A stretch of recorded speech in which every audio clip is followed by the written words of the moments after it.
Nous remettons le micro à Alain Ndouk, cette fois-ci pour la dénonciation de ce matin.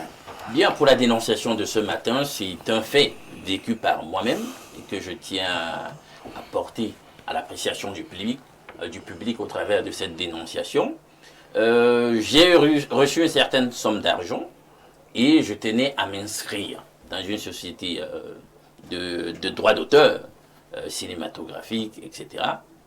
Et là, j'ai appelé un des responsables, je lui ai dit, ben voilà, j'ai l'argent, je veux me faire inscrire à la société des droits d'auteur. J'ai appelé... si c'est cinématographique, ça veut dire c'est la SCAP. Voilà. J'ai appelé l'ami et très respecté réalisateur d'Imédi Lepta. Il y a un argent que j'ai reçu de lui. Est-ce que je pourrais me faire inscrire? Parce que c'est lui justement qui me recommande de le faire immédiatement. Et là, l'autre aîné que j'ai appelé, qui est un des responsables là-bas, il me donne cette réponse. Quand je l'appelle au téléphone, il me dit, ben écoute, on n'a pas renouvelé l'exécutif de la société de droit entre-temps, donc du coup, on ne peut pas prendre de nouvelles inscriptions. J'ai dit d'accord. Mais j'ai trouvé ça intriguant en termes de management. C'est-à-dire que on devrait avoir quand même des personnels d'appui qui assurent un minimum de continuité de service, même en l'absence d'un exécutif voté pour diriger des sociétés. Donc j'ai trouvé ça bizarre et peut-être qu'au travers des contributions, notamment des téléspectateurs, on comprendra exactement ce qui se passe dans ces sociétés. Mais je n'ai pas trouvé ça normal qu'on n'arrive pas à s'inscrire simplement parce qu'on dit qu'on n'a pas renouvelé au travers des élections l'exécutif d'une société de droits d'auteur. Donc du coup, il y a comme un arrêt de service. Peut-être même qu'il y a plusieurs entreprises, sociétés, je ne sais pas moi, dans notre contexte camerounais, qui fonctionnent selon même le droit. Mais voilà, qui fonctionnent selon ce modèle, c'est-à-dire qu'il n'y a pas un service minimum de base, même en l'absence de, je sais pas moi, d'un certain leadership élu, etc. J'ai trouvé que c'était pas normal et qu'on doit dénoncer cela et qu'on change la façon de gouverner un certain nombre de choses dans le pays. Merci Alain Ndouk pour cette dénonciation. Je commence par M. Moulion. Alors, je connais très bien toutes ces sociétés de droits d'auteur. On peut d'abord se poser la question, mais pourquoi donc il n'y a pas élection? Puisque les textes sont clairs au niveau de ces sociétés de droits d'auteur et du droit voisin du droit d'auteur. C'est un mandat, je pense qu'habituellement, sauf si je me trompe, c'est 4 ans. Lorsque le mandat tire à sa fin, il y a une élection. Pourquoi il n'y a pas élection? Maintenant, s'il n'y a donc pas élection, et c'est la dénonciation d'Alain Ndouk, on a l'impression qu'il y a un arrêt de service. La preuve en est que un nouveau membre veut s'inscrire et on lui fait comprendre que non, c'est pas possible. Votre réaction?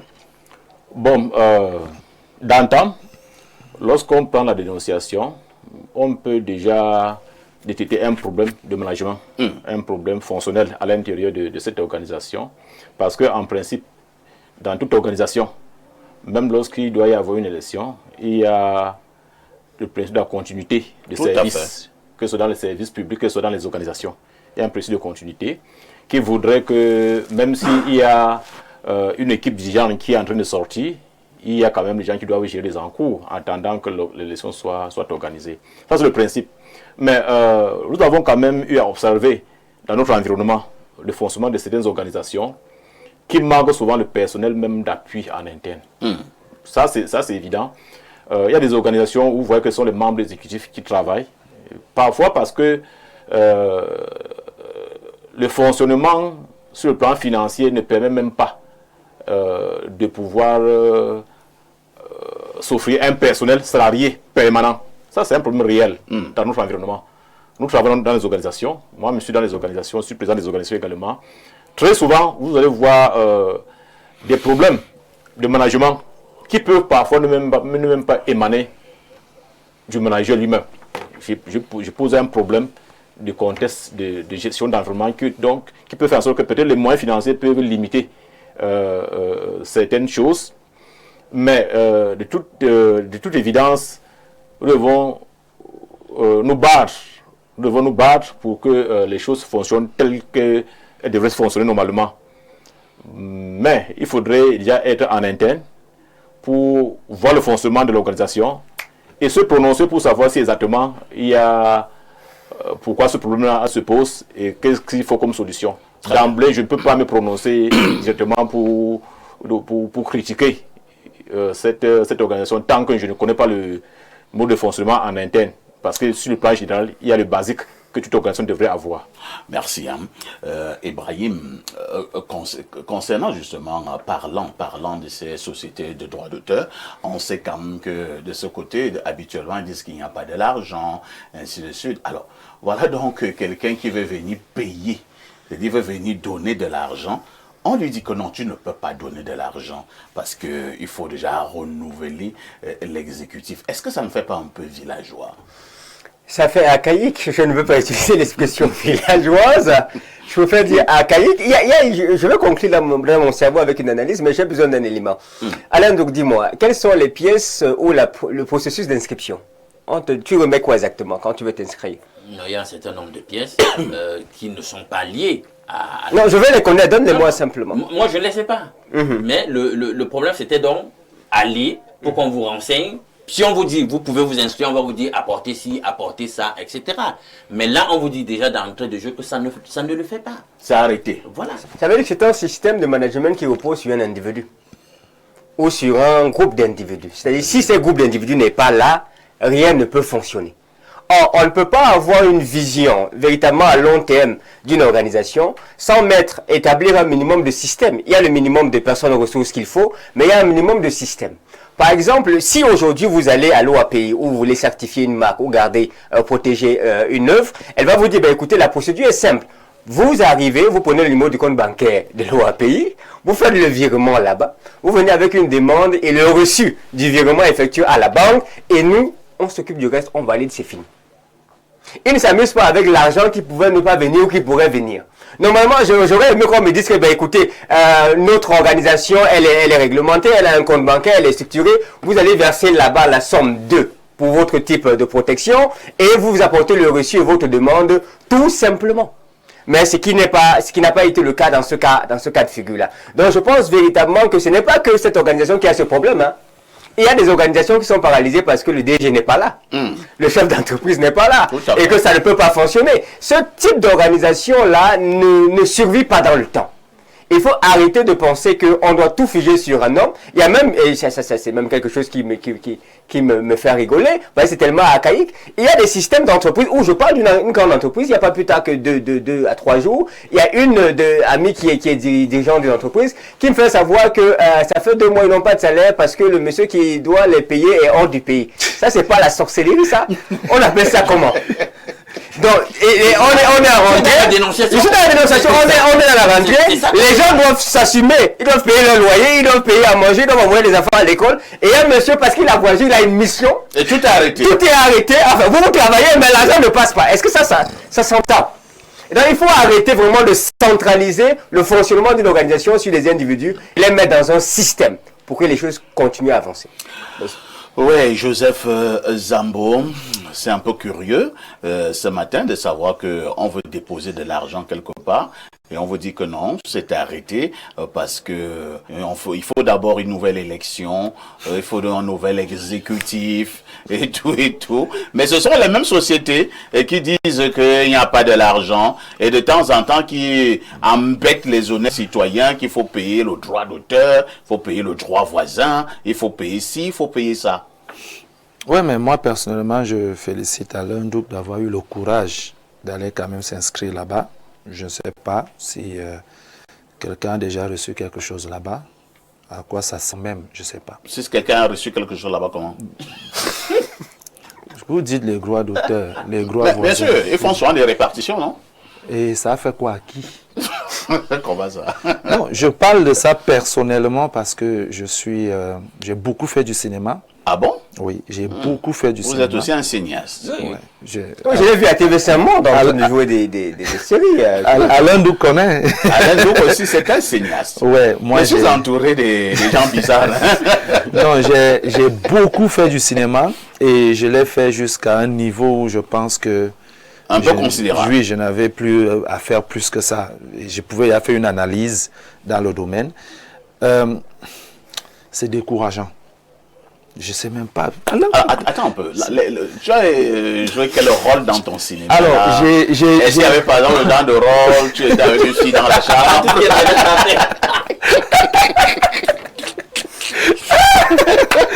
Non, c'est pas ça. En fait, il y a ce qu'on appelle le personnage, il y a ce qu'on appelle la personnalité ou la personne, quoi. Donc, le personnage, c'est quelqu'un qui fait tout ce qui lui est demandé. Le personnage, c'est pas moi. Le personnage. Non, vous ne répondez pas à ma question. C'est pour vous dire que quand j'incarne un personnage, je fais tout ce que le script me demande de faire. Non, vous l'avez fait. Maintenant, j'ai fait tout ce que les scripts m'ont demandé de faire. Par exemple, ce que je viens de dire. Et c'était pas Joseph Zambo. Parce que là-bas, il y avait un nom. C'était peut-être Harry Lowe dans la série Pouvoir et Loi. Non, le monsieur qui le faisait là, c'était pas... Non, c'est pas moi, c'est un personnage que je laisse quand le corps là, c'était pas ton corps. Non, ouais, j'ai dit c'est un personnage. C'était un personnage qui n'est pas moi. Moi, je m'appelle Joseph Zambo, entrepreneur de mon état, chef de famille. Devenu cinéaste bizarre. Maintenant, quand j'incarne un rôle, ce n'est plus moi. Et sur cet aspect de choses, ça crée beaucoup d'ennuis, hein, parce que à la maison, tu vois, quand tu regardes la série que tu as tournée avec ta femme à la maison, dans un rôle, tu peux être romantique. Et qu'à la maison, tu n'as pas répété parfois ce genre de choses. Tu entends seulement que donc quand c'est une autre femme, c'est là où tu es romantique. Mais quand c'est moi ici, vous voyez un peu. Mais ce que je voulais dire par rapport à la dénonciation, c'est que il y a des domaines d'activité au Cameroun qui ont été barricadés par des gourous. Il y a des propriétaires des grands festivals au Cameroun qui dealent directement avec le ministère en charge parfois, où ils se décident... Ils ont même bloqué tous les organismes internationaux. Hein. C'est fermé. Et ce n'est que... ce sont les festivals qui sont financés. Et c'est bloqué comme ça. Il n'y a plus rien d'autre à faire. Maintenant, c'est la gloire de Dieu quand tu reçois l'appel de l'un d'eux qui te dit « J'ai un film pour toi, je t'ai gardé tant ». Tu acceptes vite et tu ne connais même pas déjà ce que tu vas jouer, ni combien de scènes, de séquences, ni la durée. Le cinéma reste archaïque au Cameroun pour le moment parce que les gourous se sont assis derrière et eux, ils sont des milliardaires. Mais les cinéastes camerounais restent minables dans sa fonction. Quand vous les voyez à la télé, vous leur donnez des titres, vous les appréciez, mais vous les voyez tous dans une précarité légendaire dans leur vie sociale parce que des gourous sont assis derrière. Il faut qu'on libéralise ce domaine, qu'on permette aux esprits, à l'art d'exploser, comme le dit le ministère des Arts et de la Culture. La culture de notre pays ne saurait être rehaussée si jamais il n'y a pas des porte-étendards, des personnes qui la portent gentiment avec amour pour la soulever. Et il y a des gens qui ont bloqué ces financements. Et nous, les acteurs qui écrivons des films avec des thématiques camerounaises, avec des personnages, la réalité camerounaise, pour la vendre même positivement, on ne peut plus le faire. C'est pour ça que des acteurs comme moi, j'ai décidé, je ne tourne plus. Tant que je ne peux pas avoir mes propres sous pour réaliser mes propres films et de bien payer mes acteurs, je ne tourne plus. Je ne participe plus à leur festival bizarre là, où c'est entre eux. Quand tu les vois, c'est des Prado, c'est des grosses voitures. On dit qu'il est propriétaire d'un festival qui doit encadrer les acteurs. Lui, il roule carrosse quoi. Mais nous, les acteurs qui sont ces sujets, avec lui on travaille. Ceux-ci viennent en moto, ceux-ci viennent à pied, ceux-ci n'ont même pas de vêtements pour venir assister à ce festival. Mais lui, qui est à la tête de nous tous, il est le seul qui est riche, le seul qui est milliardaire. Du coup, c'est un domaine, je sais, on dit des droits d'auteur. Qui a reçu 1 million de droits d'auteur au Cameroun de l'histoire de la vie? Or, ailleurs, les droits d'auteur ont rendu des acteurs riches. Pour être honnête quand même, au niveau du droit d'auteur au Cameroun, il y en a qui ont reçu plus d'1 million, surtout dans le domaine de la catégorie B, art musical. Et ça, c'était beaucoup plus à l'époque, par exemple, de la Sociladra, à l'époque de la CMC, la Cameroun Music Corporation. Il y en a quand même qui ont reçu plus d'1 million. Mais depuis un certain temps, c'est devenu très compliqué. Parfois, ici, si réellement... Moi, je parle de ma petite personne parce que j'ai tourné quelques films, quelques séries qui ont porté et en des rôles principaux. Je n'ai jamais reçu 100 francs de l'histoire de ma vie. Ah ben, 100 francs. Tu as été permis. Je prends un exemple parce que je sais qu'il y a d'autres qui ont joué. Pourquoi tu parles avec autant de... Oui, il y a d'autres qui ont joué plus que moi. Je dis... vraiment. Non, ne pleure pas. Ne Je pleure préfère pas. ne même pas parler. Je préfère ne pas parler de cette Alors, histoire. on va passer la parole au dénonciateur, Oui. lui-même qui a donc été victime, et il vient se plaindre. Oui, Qu'en faut-il faire je ne sais Lendo? pas si victime c'est ce qui correspond, mais je vois en tout cas, l'argent venait de Djimeli Lepka Gervais. Je me suis dit, c'est à côté. Il m'a dit, Alain, utilise ça pour faire ça. J'ai dit, oh, c'est une bonne idée. Je vais le faire. Il m'a dit, appelle. Le numéro qu'il me demande d'appeler, c'est celui de Rigobert Tamoaïchou. Et c'est lui que j'ai appelé. Voilà, pour essayer de m'inscrire. Donc, je vous ai dit, c'est une affaire que j'ai vécue. Donc, personne ne va venir me dire que, bah, écoute, tu as des bobards, etc. Et lui, de me dire, ben non, pour le moment, on ne peut pas. Et là, nous sommes justement du côté de la SCAP, c'est ça? Oui, c'est des arts cinématographiques. Donc, du coup, il me dit que sur le moment, ça ne peut pas le faire. Pour le moment, parce qu'on n'a pas renouvelé l'exécutif, il y a quelques voilà, quiproquos. Voilà. Non, mais il est honnête, il me le dit. Il est honnête. Non, lui-même, personnellement, est une personne honnête. Échou, c'est pas une mauvaise personne. C'est le système qu'on dénonce. Il n'y a pas de système qui existe. C'est le système qu'on dénonce, c'est pas la personne d'Échou. Vous dites, allez, on va être un agent. Il n'a pas de problème, et puis tu n'inscris nulle part. Donc, il est honnête, il me présente l'état des lieux et il me dit ça ne peut pas le faire pour le moment. Il dit, oh, il faut attendre, etc. Vous voyez qu'on doit tout réinitialiser, on doit tout repenser. C'est-à-dire que la place de la culture dans les réalités sociologiques, politiques du Cameroun, il y a un problème. Quel est le regard que le politique pose sur la culture? Il y a des propositions qui ont été faites. Hein? Mais est-ce que les candidats à la présidentielle se sont attardés là-dessus pour voir exactement le type de proposition qu'on leur fait pour redynamiser la culture? Est-ce que ce n'est pas délibéré, cette espèce d'attardement qu'on fait peser Le rôle même, le rôle de la culture. Le rôle. Et la culture ne s'épanouit pas comme elle devrait. Oh, il faut le dire, parfait. Et tu le sais, tu as un peu géré, été proche de ces gens à une époque. Très proche. Et on peut s'inspirer de ce qui se passe ailleurs. C'est un véritable poumon économique qui, s'il est dynamisé, peut ramener énormément de devises. Le Nigeria, la Côte d'Ivoire, le Sénégal. De la 4e révolution industrielle, la cybernétique, tout azimut. Expliquez-moi comment on ne peut pas avoir un minimum de services même quand l'exécutif n'a pas été renouvelé. On sait qu'il y a un compte à tel endroit, il faut faire ci, il faut faire ça, voilà les pièces à produire, aller, c'est automatisé. Voilà, c'est la dynamique dans laquelle on doit aller. Même en attendant qu'il y ait un nouvel exécutif, il y a un minimum de gouvernance, de service, de base. Est-ce que c'est pas le B.A.B.A? C'est le B.A.B.A. Mais vous voyez que dans le contexte camerounais, on n'a pas ça. Et c'est même que l'exécutif qu'il faut changer. C'est secrétaire, trésorier. Non, c'est le président du conseil d'administration. On change dans le conseil d'administration, mais ça... Non, ils ont un système là-bas. C'est-à-dire que le président est élu avec tout un bureau. Ils ont un système un peu particulier. Donc c'est le PCA que l'on vote. Et lorsqu'on a voté le PCA, c'est avec un bureau, vous voyez un peu, ils sont non votés, c'est toute une équipe. Lorsque l'équipe entre en fonction, ils vont donc nommer un directeur général. Voilà à peu près comment il fonctionne. Mais dans ces sociétés, le PCA est tout puissant. C'est le patron. C'est le patron en réalité. C'est le patron en réalité. Ibrahim, il faut qu'on nous envoie là-bas. Non, une nouvelle ingénierie. On doit analyser cette affaire-là. Alors, nous allons repartir du côté de notre messagerie, rassurez-vous, qui explose comme d'habitude. Et nous prenons d'abord le +1 873, c'est un message du Canada. Bonjour Perfecto. En réalité, ces gens n'ont aucune intention de passer par l'élection pour accéder au pouvoir. Ils ont un programme bien ficelé. Bon, je ne sais pas, vous répondez à quelle préoccupation on est surpris là. Et je vois là, vous nous parlez par la suite des vous parlez de Saturoma Bakary. Bon, vraiment, mon ami Rodi Noira de Toronto, votre message n'a rien à voir avec les sujets inscrits à l'ordre du jour. Hein. Nous prenons cet autre message. Bonjour à toute l'équipe. Il faut fouetter tous ces jeunes véreux et vieux qui sont partis perdre le temps à cette élection. Mais qu'est-ce qui ne va même pas? Incroyable, personne n'est avec nous.